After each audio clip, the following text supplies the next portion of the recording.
Така, кажи, че хейтерите ни спреха предаването.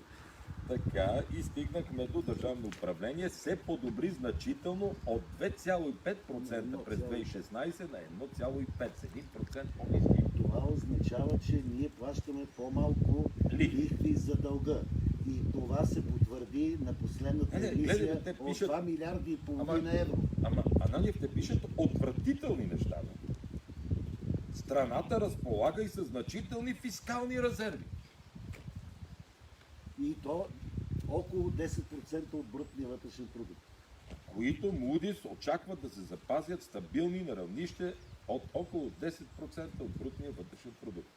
Стабилната перспектива отразява очакването на Moody's, че показателите за фискалната мощ, така ли пише? Мощ. Превода е верен. Ще останат устойчиви на неблагоприятния сценарий над средното за останалите държави в тази кредитна категория. Над. Тоест ние сега, как сме повече от над? сега влизаме и имаме финансова мощ над средната за тези. Ще го прочета пак, да не би да съм грешил. Показателите, тази стабилна перспектива означава, че показателите за фискалната мощ ще останат устойчиви на неблагоприятния сценарий над средното за останалите държави в тази кредитна категория. България пак е по-добра. С какво да угодиме, не знам аз на тези хора. Нашите опоненти. Какво да се направи?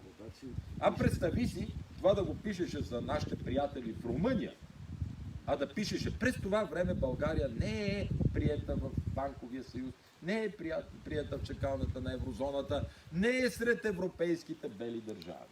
Ама Така. Последното е много важно. Стабилната перспектива разчита на допускането, че бъдещето правителство на България, което ще бъде сформирано след изборите, най-късно през март 2011 година, ще продължи ангажиментите за присъединение към еврозоната и ще запази поддържаната повече от 20 години, благодаря на всички партии, които са управлявали тогава, фискална политика с балансиран бюджет на държавно управление.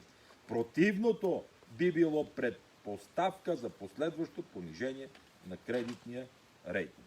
Пак казвам, ако това е верно, Ананиев, аз нямам коментар. Аз ви го подарявам, господин премиер. Радвам се, че си с мене, защото ти видя как в Родопите ти се радват хората, на всички нас, строителството, което на пътищата, които от 40 години не са правени. Виждате как се строи и се прави навсякъде. И не само тук, и от другата страна, Бирково, Кръстава, Грашево, Велинградско, нали, от всички посоки на планината. Така че малките населени места, доходите, които пак в новия бюджет да кажа, мерките 60-40, парите за деца 40-90-135. Има политика по доходите за следващата година. Бюджета ще повишиме пак доходите. По пенсиите работите, освен по 50 лева, които докато има COVID. Ти взимаш ли пенсия?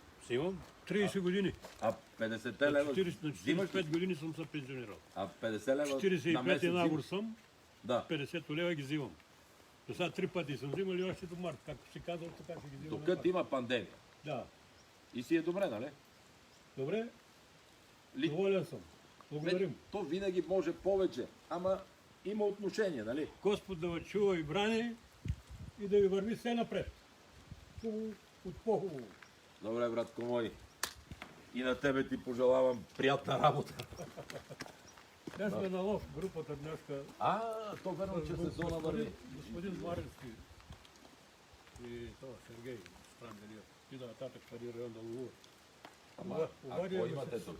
Обадия ми се ударили прасет. Браво. Като бехме млади, ние ходехме. Сега няма време. Той аз съм заходил още дете да има надолу. 30 години съм вече пенсионер. На 45 години съм пенсиониран. Имам 14 години. А какво си работил преди? Миньор. На Рудник Джуркова. И към Джурково върви пътя. Да, то път бъл на Рудник Джурков. Сега минете през Дружба, след това Рудник Джуркова. Отиваме нагоре към Кръстова гора, към нашия атом. Вървете, Български. лек път, Господ да брани и да чува от всичко, най-хубаво да върви. А ти народ ли си? Народът как да го знаем. Добре, що всички говорят. перспективата на народа, че народа не ни иска. Той има хора, не падат край, какво говорят.